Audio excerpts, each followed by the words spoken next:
Hello, welcome back to the channel. Today we're watching the AI Guys D&D campaign, so let's get into it. Yeah, we are back with the AI Guys D&D campaign. One thing I do want to mention, guys, they recently got hit with the dreaded inauthentic content. Go check their stuff out. They're definitely gonna need it right now, and obviously, make a fuss about it on X because YouTube needs to fix their shit. I did post about it on X as well. But I'm going to be checking out episode 21, part 1 and 2 today, because usually when there's a split part, the videos are very short. So, yeah. Let's check out what's happening in episode 21, Twisted Past. This episode, our heroes were faced with an unconventional trial of strength and strategy, pitched against one another in a duet of duels, their eyes set firmly on the prize of enlightenment. There were near misses, strokes of extraordinary luck, and a slight miscalculation when it came to tracking their HP. I'm looking at you, Saxiron. Emerging triumphant from this skirmish were Tronald and Rar. Now, the path is clear before them, stretching towards the uncapped font of wisdom that Alexander has promised to unseal. So, let's dive straight into your progression into level 4. I need all of you to roll for your health increase, then let me know whether you've decided to go with the ability score improvement or a feat. Let's start with you, Celestia. Then we will make our way clockwise around the table. All right, so that's a 7 total, which brings me to 35. As for what I'll be choosing, I'm just going to go with the stat increase to take my wisdom to 20. Nice. All right, Saxiron, you're up. Alright, they So I leveled rolled up a in the 6 last on my session. I health forgot increase, about that. Which brings me to 32. Then I'm going to take the sharpshooter feat. This will allow me to do a whole heap of pretty nifty stuff. Sounds awesome, dude. Okay, Tronald, let's hear it. Beautiful. That's a 7 total for my health, which brings me up to 28. Then I'm going to go with the feat. That's a high roll, actually. Forecaster. No doubt you've come up with some Ooh, cheesy yeah. way to abuse that as well, but I'm all for it. Me, abuse a mechanic? Never. All right, Rar, you're up, buddy. Yep. Nice. That's a 12 for my health. Then I'm also going to go with a feat. I was struggling to decide between two, but in the end, Great Weapon Master was the one for me. Awesome. That's a given. Like, it's such a good feat. Okay, now on to Jake. You don't need to level up because we already started you at level 4, but why don't you give us a little introduction to your character? The name's Captain Jake Eagle, and I've settled on a rogue swashbuckler with the race of variant human. For my initiation feat at level 1, I've decided to tip my hat to the arcane arts, choosing the magic initiate, which will allow me to dip into the realm of warlock. Then, echoing Tronald's boss. cheesy approach, I picked Lucky as my 4th level feat. Ooh, how do you feel about Jake copying your cheese, Tronald? How do I feel about Johnny appreciating my lucky feat so much that he takes it for himself? I feel honored. How do you feel about him not copying any of your stuff? Whilst I appreciate the honor I've bestowed upon you by taking Lucky, I'm afraid that assessment isn't totally correct. You see, the reason I've gone into magic initiate is so Okay, never mind. that I could take the spell, Booming Blade. Oof, the way you said booming blade just then was fucking incredible. Could you say it one more time for me, Jake? Of course, mate. Booming Blade. Yep, it was just as epic the second time around. You know, Saxy, So yours stupid. really does sound shit in comparison. Well, to be honest, Rar, I don't give a fuck. All right then, guys. Let's get this moving before you two start having a back and forth that takes up the entire episode. As Alexander finishes posing his question and his voice dissipates into the ether, your eyes dart around the nebulous stretch that holds you.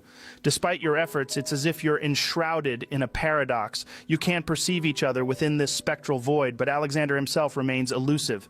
His presence, a vast, nebulous form, oscillates within the endless void of sky above you, swirling like smoke, distorting the empty space into a chaotic canvas of obscurity. The towering veil of darkness appears to manipulate the very fabric of this realm. Let's start off with you, Tron. Like, this random fucking character that brought in a battle royale aesthetic is definitely not going to be a recurring character. What question do you pose? No Okay, way. Alexander, if you've been watching us for a while, you'll know that a lot of weird shit has been happening to me, and I want to know why. Why am I seeing visions and hearing voices that mean nothing to me? You inhabit a paradoxical state, a twilight threshold where life and death intertwine. Your existence in this present moment is the reflection of a lost spirit, a replica rendered with a precision unfathomable in the mortal realm. An echo of existence, perfectly mirrored and crafted with such intricate detail that it transcends any concept known to your world. Your heart, an open book to me, has been silently acknowledging this truth. though it Is he secretly a fucking lich or something? What the dances fuck? on the edges of your consciousness. What intrigues me, however, is the shroud that veils your memories. They appear as if brushed away by an unseen hand, dissolved into the ether. Was this act intentional? A purposeful obscurity devised to procure a fresh existence unburdened by past shadows? Or perhaps an oversight, a blemish in the grand design of your rebirth? These questions swirl in the realm of the unknown, veiled even from birth. Sorry. Or perhaps an oversight, a blemish in the grand design of your rebirth. These questions swirl in the realm of the unknown, veiled even from my gaze. The motive behind the erasure of your memories, whether by design or accident, remains shrouded in profound mystery. Such is a puzzle that time itself may struggle to decipher. Wow. Well, this complicates things a little bit. Whoa, hold on a second. As cryptic as that was, what I got out of that is that... Remember, guys, you're not actually together at this point, so let's try keep this as non-metagamey as possible. Well, I didn't understand any Makes of that, sense. Ronald. He's using big words, and I don't like big words. That's okay, buddy. I know you don't. And if I'm being totally honest, I don't fully understand it either. I feel as though he's being deliberately cryptic. That was extremely fucking vague and cryptic. Although, if I had to take a guess, I'm hearing voices because they were my experiences from a different life, a past life that has been erased from my memories. I have a few theories that I'll run by you all as a group, especially Saxy, because as much as we poke fun at him, what I said before about him having a brilliant mind was true. I have immense respect for him. Don't tell him I said that. I want you to know you can always be honest with me, Tronald. It doesn't matter if your troubles are as big as a dragon or small as a goblin, or even if you've done something you ain't proud of. I'm sticking with you. So whatever your past is, I'll always have your back, buddy. You're a good friend, Rar. And whilst we're spilling truths, I agree with you. He's fun to poke because he bites. But when it comes down to the bottom line, I trust the man with my life. He's a good 'un. Well, I guess you're up. What will you be asking the big smoky dude? I'm not one for sharing my emotions, Tronald, but you know that already.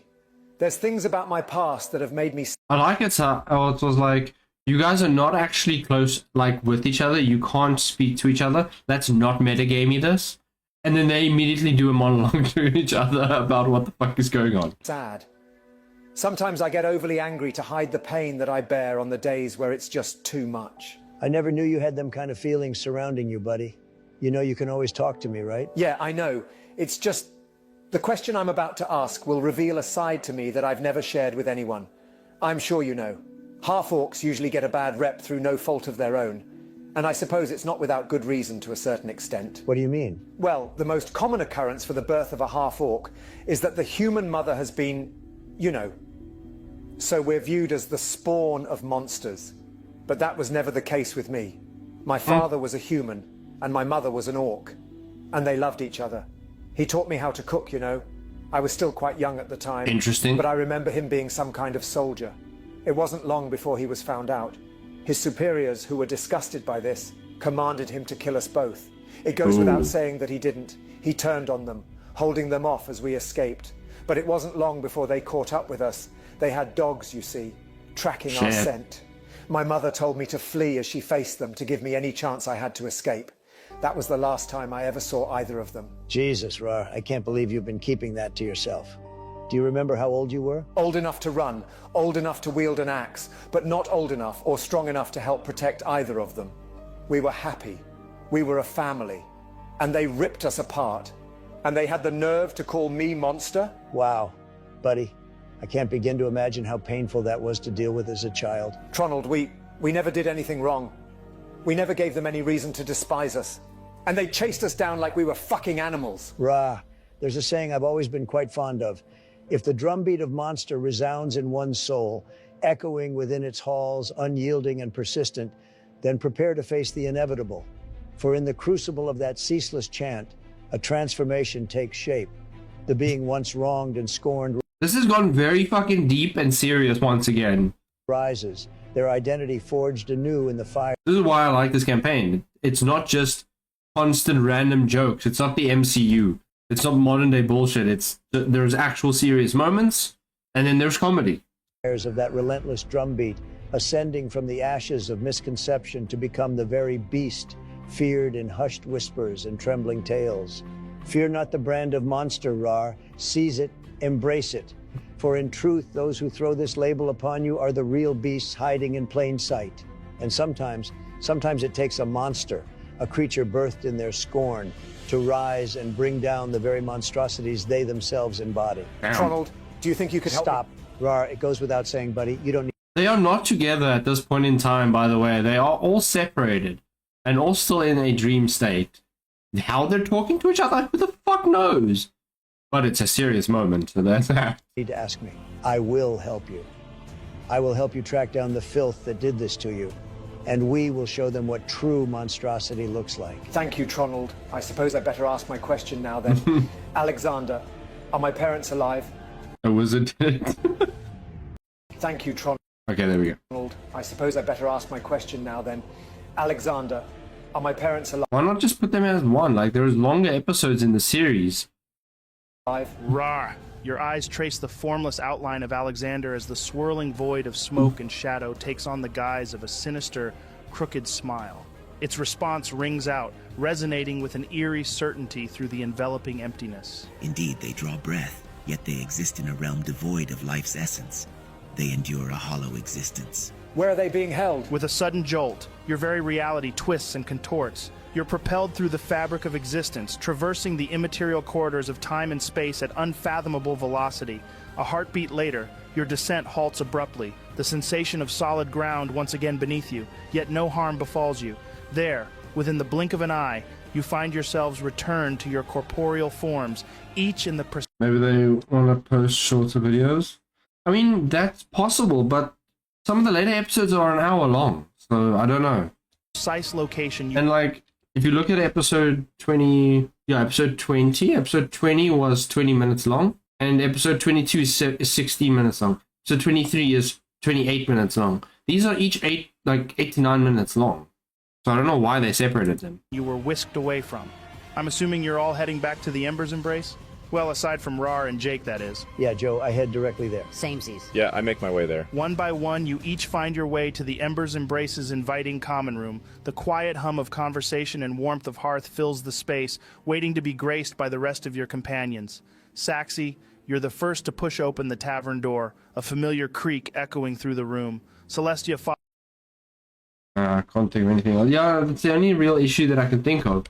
Other than maybe they wanted to do short episodes, and then they realized it wasn't worth it. But then they could have then gone and re-edited the 2 parts into one video instead of separating them. So it is possible that it was a recording thing. Follows shortly, her presence adding to the homely atmosphere.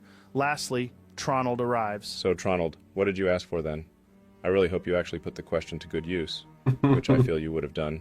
Rar, on the other hand, he probably squandered it by asking something stupid. It wouldn't surprise me. It's really not my place to say what Rar asked for. If the time comes where he wishes to share it with you, that's his choice. As for myself, I asked why I've been having these blackout moments and hearing voices in my head. Where is he anyway? Because I've got a whole load of information I need to share with you. But I feel like we should all be together before we start sharing what we got up to. And what did it give you for an answer? As for Rar, who knows? He could be literally anywhere. I say we give him another hour. Then we just discuss. I forgot, Rar is in fucking prison still. Discuss what we found out over the past 3 days. Because, let's be honest, the addition of Rar to our discussion really isn't going to be of any benefit to us. All he cares about is food and destruction. You don't know the first thing about his feelings, Saxeron. You stand there proclaiming judgment, yet you barely Oh wait, they probably could interact because they want together. Okay, that makes more sense. scratch the surface of understanding Rar. Yes, he can come across as a whirlwind of bedlam with a voracious appetite for food and battle alike, but when did any of us, including me, actually take a moment to try to understand him? Have we ever genuinely inquired about his well-being? He may have built a fortress around his feelings, but to dismiss him as uncaring towards us is beyond unfair. I can assure you, Saxeron, he regards you with a respect and admiration which you are clearly unaware of. I see, so you two have shared words in our absence then. Suppose for a moment he does regard me with respect and admiration. The question still stands. When has he ever expressed it? Save for that solitary instance when I lost my cool. It's not easy, you know. It feels like a one-way street. Always trying to understand him. Make allowances for him. But when does he try to understand us? Or show he appreciates us? It doesn't matter. We'll give him an hour, then go look for him. He sees you as family. I've said it before, sometimes families bicker, But if it came to it, I know for a fact that that man would take an arrow for you without hesitation. All right then. Time ticks on as you all wait in anticipation for Rar's return. An hour lapses, each passing minute draping a heavier curtain of uncertainty. It seems like for whatever reason, Rar has not been able to make it back to the rendezvous. Well, I guess we better go look for him then. Any ideas of where to start? Well, there's a few places where I could imagine he would be, but I say, let's start with one of the worst possible outcomes. Joe, would it be metagamey for me to think that one of the first places we should look would be the jailhouse? Or to ask any guards if they have seen him? No, I think that's a perfectly reasonable assumption given what you know about Rar. Rar, the fucking barbarian that is very chaotic and very aggressive. Probably a good idea to look at the jailhouse. And that he could have quite easily gotten himself into trouble. Okay, then. I guess we will make our way to the jailhouse then and see if he has been locked up. All right, so as you guys are making your way there, we're going to jump over to Rar and Jake to see what they're getting up to. Rar and Jake, while you're seated in the cold isolation of your shared cell, the clang of a distant door carries through the structure. The noise is followed by the hum of muted conversation trickling down from the floors above and abruptly capped off by a disconcerting bout of laughter. The eerie echo fills your cell, bouncing off the stone walls and leaving an unnerving anticipation hanging in the air. I'm going to roll a perception check, Joe, to try and hear what exactly it is they're discussing. Hey, how's it going? I'm doing well, and you? Upstairs. Okay, go for it, Jake. All right, that's a 19 total. Your senses sharpen as you strain to decipher the indistinct chatter above. The vague whispers crystallize into a dire message. The trial, it appears, has been abruptly abandoned, supplanted by an immediate execution by hanging. A donation of substantial proportions, you surmise, has influenced the court, nudging them to eschew public spectacle or opportunity for Rar to defend himself. Instead, they are intent on making a swift, Stream is going pretty well. I've been enjoying it. I've got a couple of plans today. I'm streaming until 2 for React videos, and then going to be playing some games afterwards. Ceremonious example of him. The conversation soon fades, replaced by the ominous jingle of keys and the echoing footfalls descending the stairway towards your cell. It seems like your friends haven't made it in time, Ra. In a few moments, we're going to be whisked off to the gallows. It sounds like they're wanting to avoid any opportunity for you to defend yourself, and instead make a quick, impactful example of you. Fuck that! I don't want to die just yet. They think they're going to be able to drag me out of this cell without a fight. Whilst I find your fighting spirit admirable, you're Appreciate far it, from man. the biggest fish these bastards have fried. I'm afraid they won't give you the opportunity to fight back. And what about you? What are they doing with you? I'm a pirate, mate. The journey was always... Have you hit the police status? Not on air, not on Twitch or Kick. But I am technically... Appreciate the follow. Thanks for following. Hey, how's it going? Yeah, I've already monetized on YouTube for the most part. I'm just waiting for the 50 subs to get to 1,000 subs, but I do have memberships open on YouTube. So there is that. It's going well in you, Iris. I'm doing very well. Just checking out some videos today and then playing some games, because I'm going back to work tomorrow and I need to get through some of these things today. is only going to end one way with me. It's at this point you see the guard appear from the stone staircase, making his way towards your cell. And it seems like he's not alone. There are around 6 of them in total. Okay, Joe, as soon as they unlock the cell, I'm going to rage. I'll be damned if I don't at least take a few of them down with me. Don't do it, lad. I said they were taking us to the noose. Not that today would be the day we die. Yep. I have a plan. Joe, before they... Our channel is to grow the channel, dude. Stream's going well. I'm enjoying this. It's not a massive stream, but it's a stream, and I'm enjoying it. I'm glad I have people chatting. I'm glad I have people watching. To get to us, I want to pluck one of the bird feathers that's still sticking out of Ra's clothing and place it down the back of my pants. You know what? I'm not even going to ask. Strange. All right then, Jake. That's easy enough to do. The cell is littered with feathers. People open for advice on the growth of stream. I'm really good. I don't really care for Twitch, to be completely honest. I'm on Twitch just because it's good to be everywhere. I care more for Kick and YouTube. There's from Rar's escapades. You pluck the feather and hide it amidst your clothing. It's at this point the guard's face appears outside of the cell. Jake, Eagle, and Rar, whatever your name is, your trials have been abandoned and are scheduled to die today. I've got to ask, though, because it's too fucking funny. What made you think that you could come ashore wandering around the city with nothing but a broken blade, a half-burnt map, and a gun with no firing mechanism? How long have you been streaming for in general? For about plus minus 2 years, but I've only really started properly streaming this year. You know what I'm talking about. You've got to be the worst pirate I've ever heard of. Ah, but you have heard of me. The guards God damn it. They really had to fucking throw in the fucking line. The worst pirate, but you have heard of me. proceed to unlatch the cell door, firmly clasping you both in cold iron manacles. You are marched up. Nope. I don't use Twitch. Yeah, I had to get that line in. No, but yeah, I don't watch people on Twitch usually unless it's someone that I know. So Up the weathered stone staircase, emerging from the dank prison into the bustle of the town. Word, it seems, travels faster than wildfire here, for as you step into the daylight, a raucous crowd awaits. The townsfolk, fueled by fervor and dread, jeer and fling a variety of objects in your direction. They're lucky I'm shackled, or they wouldn't be throwing fucking anything at me. All right, jumping back to Tronald, Saxeron, and Celestia, you weave your way through a labyrinth of meandering roads and clattering cobblestones. As you progress, you find yourselves slowly swallowed by a growing sea of bodies. The throng of people swells, a wave of townsfolk that impede your path. Joe, I walk up to one of the people in the crowd and ask them, "What's this gathering about?" The man turns around and looks at you. He's donned in rustic brown leathers and a worn cap shadowing his sun-kissed hair. His voice, a gravelly undertone, rolls out, "Heard about an execution that's happening. A filthy pirate and a vile orc brute. Thought I could use some entertainment." In that moment, your gazes glide over the restless sea of heads, and there, unmistakable even amidst the jostling crowd, you catch... interesting. I don't watch people on Twitch usually. There is a handful of people on Twitch that I actually watch. Help small streamers by sharing them tips. Like I said, when it comes to tips and stuff, I'm good. Catch sight of Rar, his formidable silhouette, restrained and being led down the path alongside another unfamiliar form, is unmistakable even from afar. The realization hits like a rogue wave, sweeping over you with its chilling truth. Rar is the one they intend to execute. And that is where we will pick up next session. See you later, guys. Okay, so that's where they're going to end the episode today. Okay, interesting. I'm very curious to see what the fuck is going to happen in the next part, or the next episode. But thanks, guys, for watching. For those on YouTube, hope you guys enjoyed. I'm going to end the stream. I'm going to end the recording here.